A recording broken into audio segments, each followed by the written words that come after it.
Good morning, good afternoon, and good evening. Welcome to the Rough Draft Sportscast. I am your host, Damon Kennedy. If you're listening on YouTube, go ahead and hit that subscribe button and become one of the RDS gang. If you're already a subscriber, then y'all already know. So let's go ahead and get into this thing, man. So the cheating-ass New England Patriots made a splash on Friday by signing former MVP Cam Newton to a one-year prove-it deal.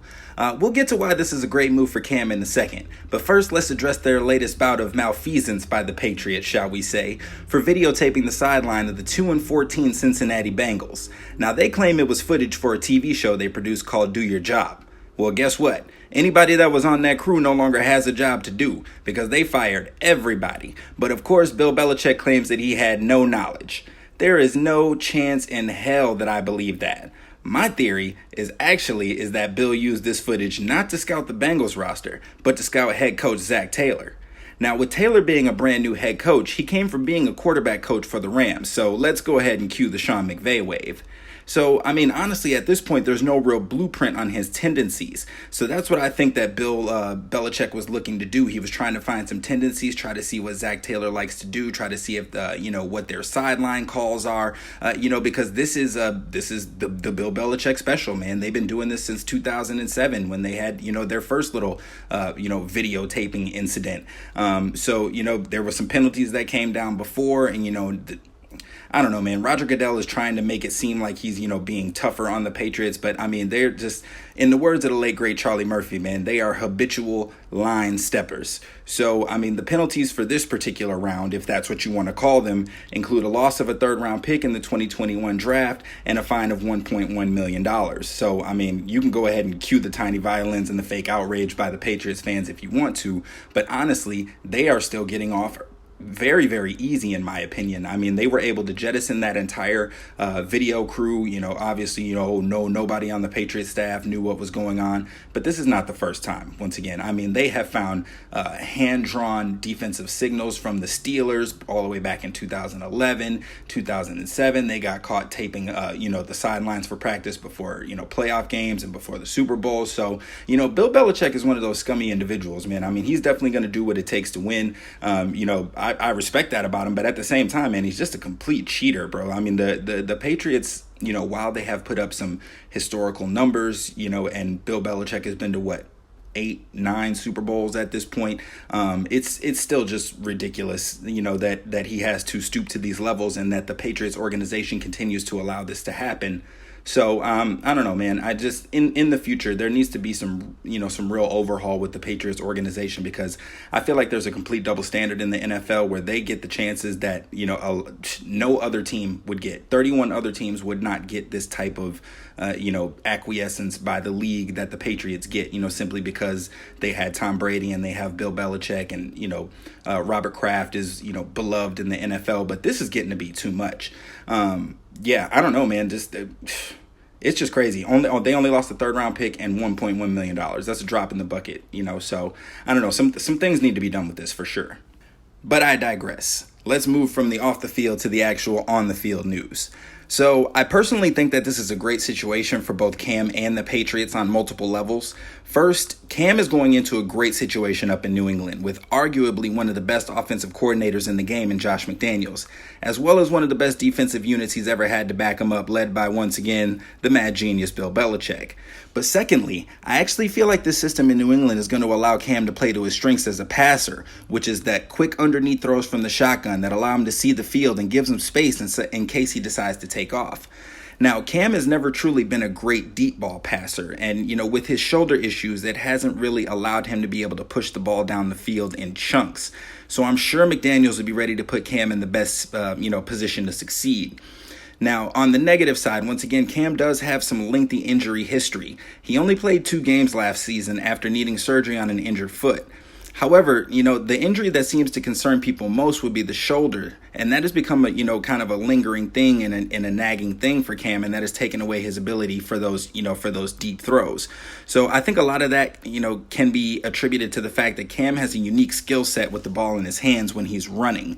However, that utilizes his running power, was actually kind of his downfall in Carolina. They had him running a lot of powers. They had him running a lot of goal line things.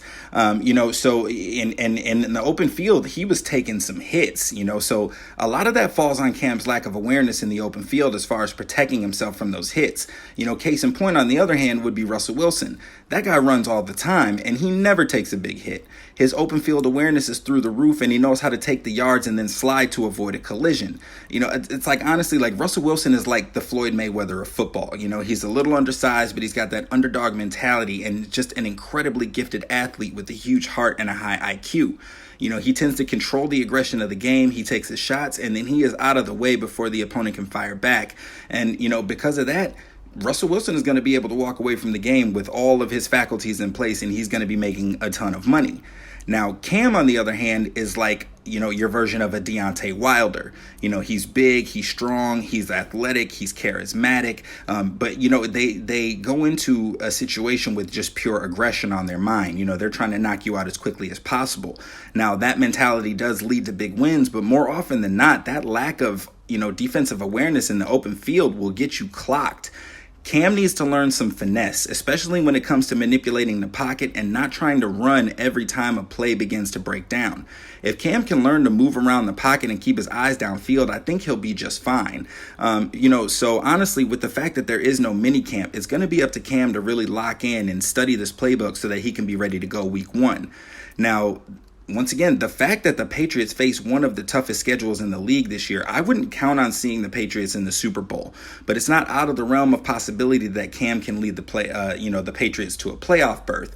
But, he's going to have some growing pains in this offense. I would honestly say it's going to take him about 3 to 5 weeks to really feel comfortable, depending on the kind of things that McDaniels is putting in there. But that defense is going to hold him down. They're going to get him the ball back. They're going to get him some short fields. So it's going to put him in a position to succeed. But I am very, very interested to see how this McDaniels offense is going to, mold itself around Cam. Now, McDaniels, obviously he's used to Tom Brady. He's not a mobile guy. He stands back there. He makes the reads.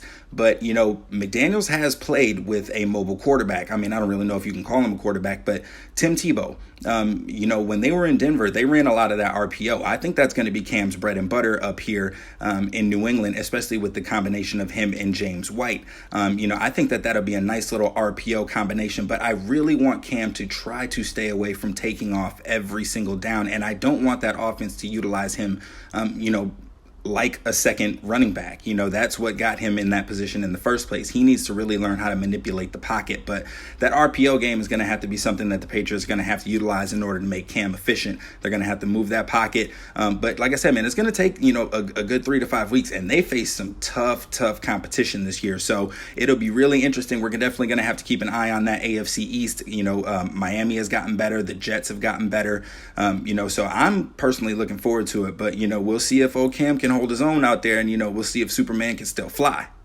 Now, keeping it on the field, we got to talk about my beloved Dallas Cowboys. So Dak went ahead and signed his tender about a week and a half ago, so he is locked in now for $31.4 million. I have made my feelings known on this. I wanted Dak to go ahead and sign that franchise tender because, honestly, I want to see what him and Mike McCarthy are going to do together. I want to see what kind of, communication they're going to have. I want to see if it's conducive for both sides. And honestly, man, I need to see Dak prove it one more time. I need to see us go better than 8-8. I need to see, a little bit more pocket awareness. I need to be able to see Dak make a little bit better decision, and I want to see the ball come out a lot quicker. So like I said, this franchise tag is actually a beautiful thing for both sides. It allows McCarthy a 1 year to see what he's got in Dak. It allows Dak 1 year to see what he's got in McCarthy, and then they can decide at the end of the season which way they want to go. But I think the real thing that we need to get into right now is Jerry or Steven or whoever the hell is making this decision right now. Y'all need to go out and get Jadeveon Clowney. Get him now. Get him today. We got about approximately $11 million in cap space now that, Dak has gone ahead and signed that deal. But we have some ways that we can move some things around. We can restructure Zach Martin's contract. He's actually in a perfect place right now for us to go ahead and restructure him. I'm sure he'd like to take a couple million in his pocket today in order for us to free up a couple million on the backside. I think we need to go out and go ahead and get Clowney, man. I would like to offer him somewhere between that $8 to $10 million range for 1 year and, tack on a few incentives on there if we need to. And And then after the season, you let him walk. And guess what? You get a compensatory pick out of it, and you're probably going to get a pretty high compensatory pick, probably like a third rounder out of it, depending on where he goes and what he signs for. Because if he goes absolutely nuts this year, he's going to get a crazy Robert Quinn deal, or even better, which turns into a third round compensatory pick for us. We need to start utilizing these compensatory picks, grab these guys up on these 1-year deals, and let's roll. I mean, the addition of Jadeveon Clowney would put our defensive line easily in the top 5 of defensive lines. You'd be looking at Tank on one side, Jadeveon Clowney on the other side, Dontari Poe in the middle. Then you got Gerald McCoy in the middle. Not to mention all the depth that we have behind those guys. We'd be able to roll out a defensive rotation of like 8 to 9 guys, and we'd be coming at you, 60, 70 plays with our ears pinned back every single time. And what I think that people aren't really realizing is with the fact that this NFL season is going to have, probably a shortened training camp. They're going to have a shortened preseason. There's not going to be as many games for everybody to get, fully into their playbook, or for these new guys to be able to play. I think we need to be ready to go defensive line wise. We need to be ready to go week 1, because honestly, I think that that's going to be the big difference in those first couple of weeks of the season. While these offenses are really still trying to figure everything out, the defense has got to be able to hit the ground running. They got to be 100% ready to go. And the best way to do that is to have the most talented pass rushers that you can have. And plus, Jadeveon Clowney is great against the run. Tank stands up well against the run, but Jadeveon Clowney is a beast against the run. And that's where we have to be strong. We got to be strong along that defensive line. We got to give these corners time to actually cover and be in the right place. But in those first couple weeks of the season, man, mark my words, the teams that have the defenses that can come out and get after the quarterback and disrupt things right away are going to be the teams that are going to give themselves a nice little pad in the standings heading into the end of the season, because this first couple weeks of the season could end up being pretty rough for some teams, Cowboys included offensively, with the tweaks that they're going to make. There's some new coaches out there, and just overall, people aren't going to have the amount of reps that they had before. There's no mini camp, there was no OTA, so everybody's just going to hit the ground running when they get to training camp. And so the defense is going to be the most important thing that needs to hit the ground running right away for the Dallas Cowboys right away in the beginning. We need to be able to force some turnovers. We need to be able to, force these offenses into some mistakes. We need to be able to flip that field position so that we give our offense time to get themselves in the best position over the course of those first couple weeks. So go out and get Jadeveon Clowney. We got the money to do it. We have contracts that we can renegotiate, that we can restructure, that we can move around. I do not know one player in the NFL that would not like to get their contract restructured in order to get more money on the front end, especially when you're talking about an offensive lineman. So, that's what I would do. Personally, that's just me. I think that we need to go out there and get Jadeveon Clowney and put that, that defensive line on par with your San Francisco 49ers, guys that are able to just get after you. And then they're also, quality against the run, because that is what is going to make the difference in my mind in the beginning of this season, with the fact that everybody's going to be starting pretty much on a level playing field, and we got to be ready to go. We got to be ready to put some head to bed, on these quarterbacks when it comes time for us to, line it up in this week 1. So let's go out and get Jadeveon Clowney, man, because I've made it well known that I think that this Dallas Cowboys offense is going to be a juggernaut, but it's going to take some time. There are going to be some things that, are going to be some growing pains, especially with Dak missing all this time, in the offseason. So, and we don't know what is up with Zeke. I mean, Zeke's got the whole, he had the COVID. I'm not even shocked about the fact that Zeke had COVID. I don't think anybody in the world was shocked that Zeke ended up with COVID. He just not strike me as the most socially distant person.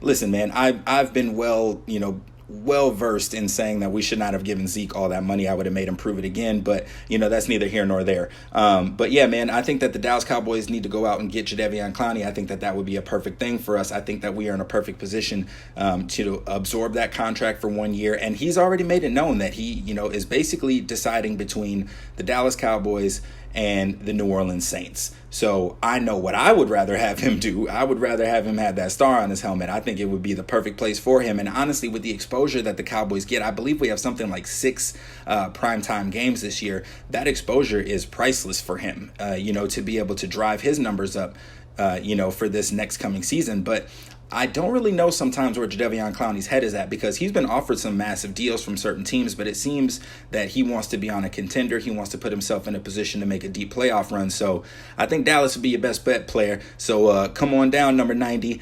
You're going to have to change your number up because, Tank already rocks the number 90, but I think we can make some things happen for you. But I'd love to see Clowney with a star on his helmet so that we can go ahead and get this defense rolling.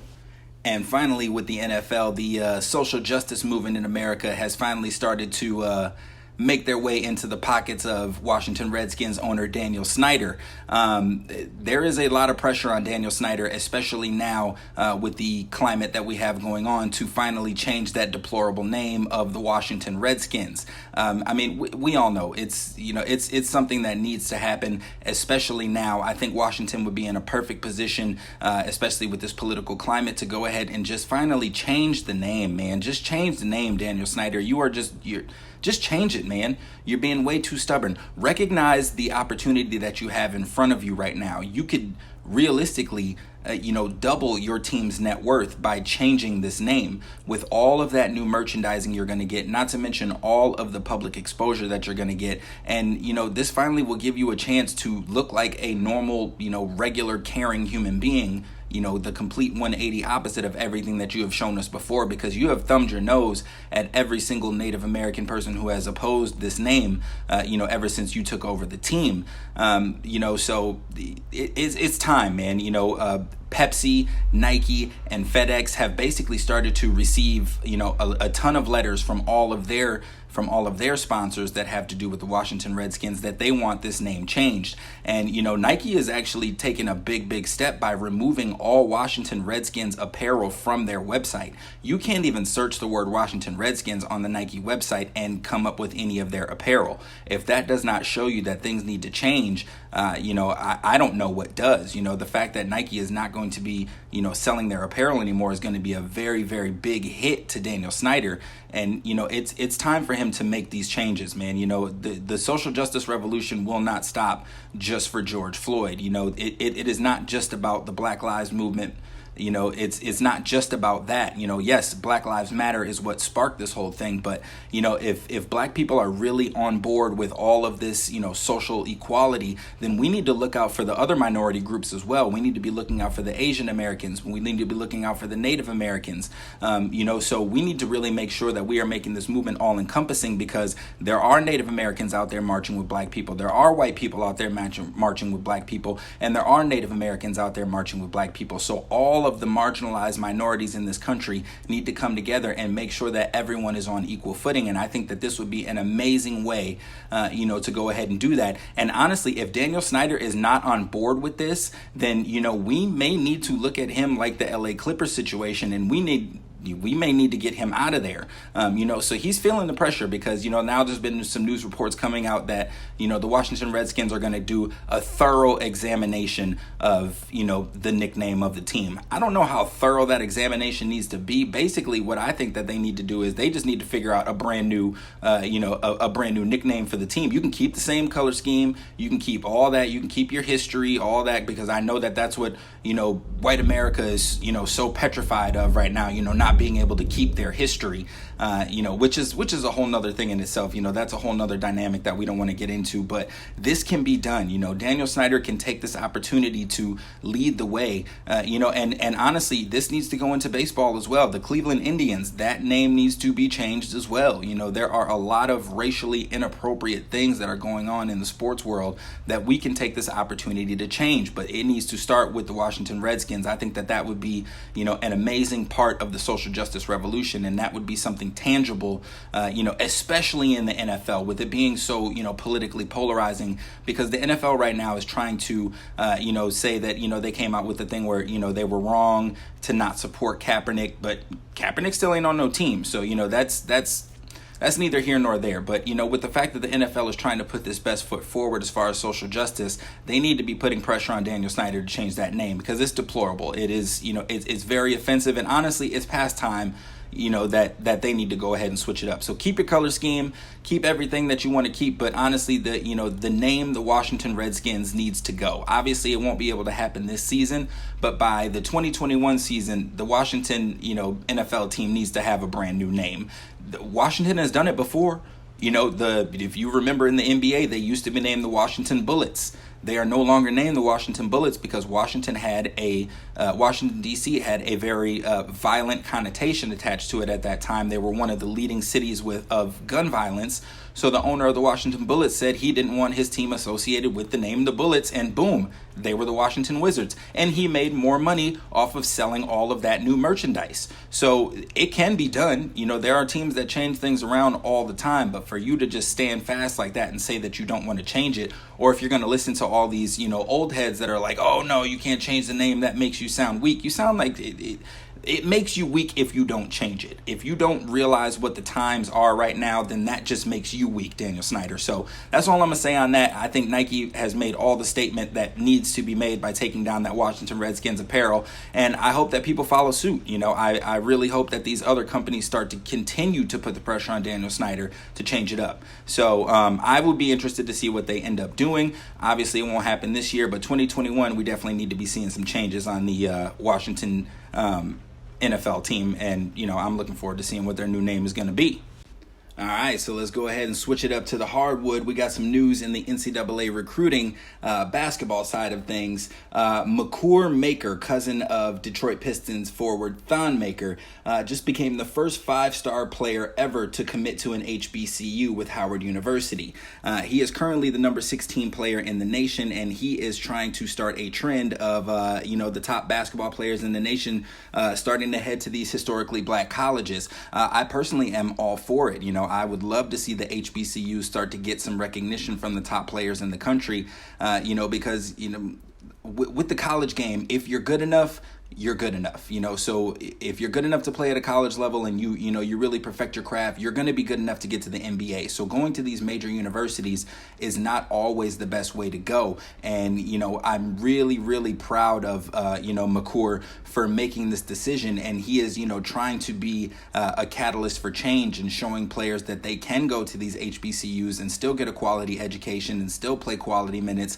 And, if you continue to work, the NBA will find you. The greatest players always tend to stand out. It doesn't matter where you come from.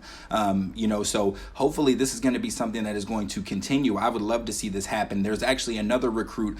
He's not until the class of 2023, but there's another recruit named Mikey Williams who has actually come out and said that he would be considering an HBCU. And I think that is a beautiful thing. I would love to see this conference, these conferences like the SWAC, really, really start to get some quality players and really start to put a spotlight on these HBCUs, not just athletically, but also academically.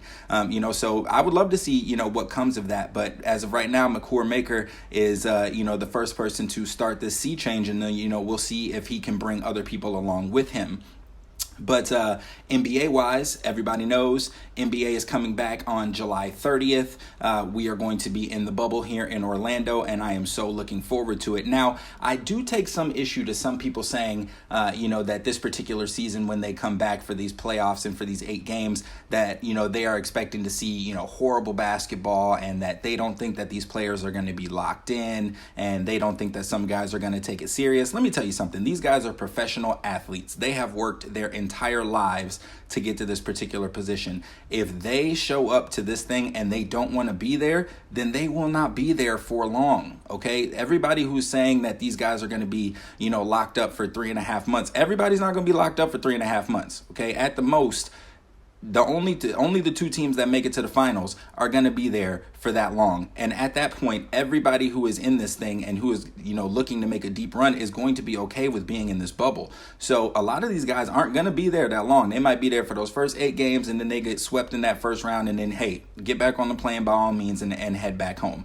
Now, some players do have some things going on where, with their families and things like that, where they can't make it out there. Avery Bradley from the Lakers, he has, some things going on with his son. I support that 100%. But then you have people coming out like your Kyrie Irvings and your Kevin Durant's like, well, I wouldn't have played anyway. You're already injured, man. Like, nobody was expecting you to play anyway. And honestly, I take some issue with people giving Kyrie Irving the keys to this whole NBA negotiation thing. Who the hell decided that Kyrie Irving should be the mouthpiece for the NBA players? That is just ridiculous. But on a whole nother level, man, when it comes to the level of basketball that I think we're going to see, I honestly think that we're going to see some great, great basketball, because at the end of the day, everybody comes into the NBA with the same goal, and that's to win an NBA championship. So with it being that close, I don't care what the circumstances are. These guys are going to go out and try to get that championship. But honestly, man, I think some of them need to look at this, take it back, to when you were younger. Look at this thing like a massive AAU tournament, because that's essentially what it is. They're going to be playing on courts next to each other. There's going to be a whole lot going on. But I personally am looking forward to it. And now what I do want to see is how the NBA is going to handle the sound of what's going on. Because if there's multiple games going on multiple times on courts that are right next to each other, you're going to have some things that are going to be, that you're going to hear from other courts. So I want to know if during these TV broadcasts, are they going to be piping in sound? Is there going to be music playing the entire time? Because I want to hear what's going on the court. I want to hear these guys talking trash, because that's going to be the best part. These guys are going to be in this gym. I've said this before. I think Patrick Beverley is going to be going ham with the trash talk in this thing. So I am looking so forward to this, and hopefully they can have some players mic'd up or something of that nature. But the NBA is doing a lot of things to make this compelling. People are going to watch regardless, but I think the NBA is really ahead of the curve when it comes to being able to make these changes on the fly. And by the way, has anybody seen Zion Williamson? That man looks like he just stepped out of a 10-year bid. He looks crazy big, man. He looks bigger than he already was. He is just cut up. Some of these players have definitely used this time off to get their bodies in shape. If you look at the Joker, Nikola Jokic, he dropped a good 30-40 pounds. He should be ready to come back. Marc Gasol dropped some weight. He should be ready to come back killing. I looked at Giannis the other day, and his body is even more sculpted, which is crazy to fathom. But I think that some of these guys really took this time to get their bodies right, to get themselves ready to go mentally and physically. And I am, fully expecting to see some good basketball come out of this. I am not one of those people that thinks that this is going to be some garbage basketball. Those first 8 games might be a little bit rough, but I think once those playoffs start and that adrenaline gets pumping, and, the teams that actually want to be there are going to make their presence felt. Y'all already know how I feel. I think the Bucks are going to make it out of the East. I think the Clippers are going to make it out of the West, and I think it's going to be the Bucks and the Clippers in the finals and let the chips fall. But honestly, I'm looking forward to seeing how this is going to go. Now, J.R. Smith did sign with the Lakers. I don't really see that as a big upgrade for the Lakers as far as taking J.R. Smith over Avery Bradley. I think Avery Bradley's the better shooter. I think Avery Bradley's the better defender. But J.R. Smith knows LeBron. LeBron knows J.R. Smith. They've won a championship together.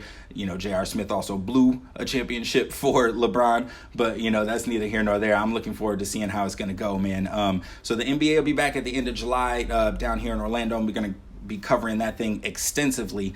So I'm really looking forward to it. I think it's going to be a great thing. I think that people who think that this isn't going to be good basketball are really, discounting the fact that these guys are pros and that they won a championship. So I don't care how you get it. People are going to want to get it. I think the teams that are going to come out and play hard are the ones that are going to win, and honestly, it's going to come down to the coaching. How are these coaches going to handle this whole situation? And the best coaches and the best organizations are going to end up making it. And, right now I'm already calling it that I think that the Pelicans are going to make a little bit of noise in those first 8 games. Now, with Brooklyn having all these issues that they're having, so now they're not going to have, they're also not going to have DeAndre Jordan. They possibly aren't going to have Spencer Dinwiddie, and they're in the 7th spot right now by a half a game. They're going to be done. I don't see them making that 8th spot. I think it's going to end up being, the Magic moving up into 7 and the Pelicans moving into 8. So I'd be interested to watch, the Pelicans and the Bucks in the first round. I think that would be interesting. Obviously, I think the Bucks are going to win it, but I think it would make it a lot more interesting to see Zion going against Giannis, just to see what they have in the old guard and the new. But yeah, man, we're going to keep tabs on this thing and see which way the NBA is going to go with this. There's some great matchups as far as the first 8 games of the season heading into that little postseason that we got going on. So I'm ready to get it. But thank you guys so much for making it to the end of this thing. This is the Rough Draft Sportscast. Don't forget to follow me on the Podomatic app at Damon-Kennedy. That is DAMON-CANADY. If you're listening on YouTube, go ahead and smash that like button and go ahead and hit that subscribe so you can become one of the RDS gang. Otherwise, you can also find me on Instagram at Rough Draft Sportscast. Once again, I'm your host, Damon Kennedy. Y'all be easy.